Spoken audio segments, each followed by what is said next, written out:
அனைவருக்குமே வணக்கம். சற்று முன் கிடைத்திருக்கக்கூடிய ஒரு மிக மிக முக்கியமான செய்தி ஒன்று வெளியாகியுள்ளது. சற்று முன் முதல்வர் ஸ்டாலின் சிறையில் அடைப்பு, பதவி பறிப்பு, இது மாதிரி செய்திகள் வெளியாகிருக்கு.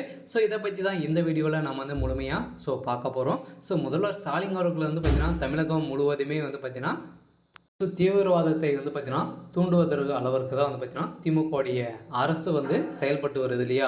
ஸோ இதன் அடிப்படையில் தான் முதல்வர் ஸ்டாலின் அவர்களுக்கு ஸோ நிறைய எதிர்ப்புகள் வந்திருக்கும் நிலையில் இப்போ திடீர்னு காலையிலேயும் பார்த்தீங்கன்னா முதல்வர் ஸ்டாலின் அவர்களுடைய வீட்டில் போலீஸ் குவிக்கப்பட்டு அங்கு சிறையில் அடைக்கப்பட்ட சம்பவம் பெரும் அதிர்ச்சியையும் பெரும் பரபரப்பையும் ஏற்படுத்தியிருக்கு.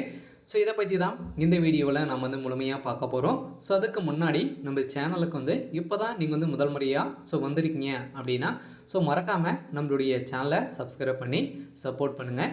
ஸோ வாங்க வீடியோக்குள்ளே போகலாம். ஸோ முதல்வர் ஸ்டாலின் அவர்கள் பார்த்தீங்கன்னா இப்போ பார்த்தீங்கன்னா தமிழகத்தில் சமீப காலமாகவே ஒரு மிகப்பெரிய பிரச்சனைகள் வந்திருக்கு இல்லையா. ஸோ இப்போ தான் பார்த்தீங்கன்னா மக்களிடையே பார்த்தீங்கன்னா நிறைய தீவிரவாதங்களை தூண்டுவதற்கு அளவிற்கு தான் திமுகவுடைய அரசு செயல்பட்டு வரும் நிலையில் தான் பார்த்தீங்கன்னா நிறைய கட்சி தலைவர்களும் அண்ணாமலை அவர்களும் பார்த்தீங்கன்னா நிறைய விமர்சனங்கள் எழுப்பி வரும் நிலையில் திமுகவுடைய அரசு சட்ட ஒழுங்கை மீறி தான் நடந்துட்டு வரும் நிலையில் இதன் அடிப்படையில் தான் முதல்வர் ஸ்டாலின் அவர்களுக்கு நிறைய எதிர்ப்புகள் வந்திருக்கும் நிலையில் நீதிமன்றம் போட்ட அதனுடைய உத்தரவால் தான் பார்த்தீங்கன்னா இப்போ முதல்வர் ஸ்டாலின் அவர்கள் சிறையில் அடைக்கப்பட்ட சம்பவம் பெரும் பரபரப்பை ஏற்படுத்தியிருக்கு. இருந்தாலும் கூடியவர்கள் பார்த்தீங்கன்னா தமிழகத்தில் தலைகளாக மாறக்கூடிய அளவிற்கு தான் இப்போ பார்த்தீங்கன்னா நிறைய கூட்டணிகள் பார்த்தீங்கன்னா உடைந்து வேறொரு கட்சிகள் இணைய போகிறதாக செய்திகளும் வெளியே இருக்கும் நிலையில் இப்போ முதல்வர் ஸ்டாலின் அவர்களுக்கு பார்த்தீங்கன்னா பெரும் அதிர்ச்சியை சொல்லிச்சிருந்தாலும்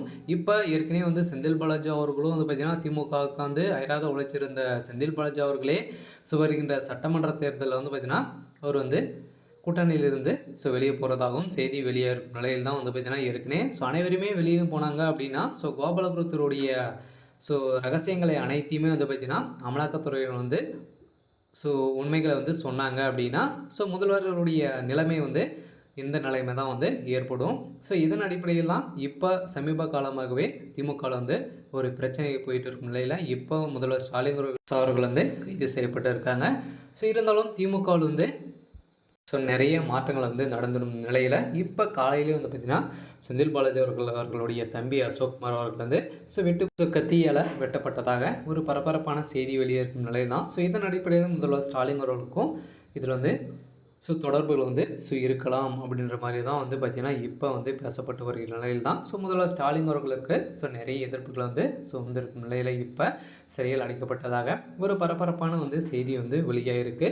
இருந்தாலும் முதல்வர் ஸ்டாலின் அவர்களுக்கு பார்த்திங்கன்னா இப்போ தமிழக மக்களிடையே நிறைய மத கலவரங்களை செய்திருக்கும் நிலையில் தான் முதல்வர் ஸ்டாலினுடைய நிலை பார்த்திங்கன்னா இப்போ தலைகளையாக மாறி இருக்கு. இருந்தாலும் என்ன நடக்க போகுது அப்படின்றத வெயிட் பண்ணி பார்க்கலாம். இது மாதிரி செய்திகளை தெரிஞ்சுக்கணும் அப்படின்னா மறக்காமல் நம்மளுடைய சேனலை சப்ஸ்கிரைப் பண்ணிக்கோங்க. தேங்க்யூ.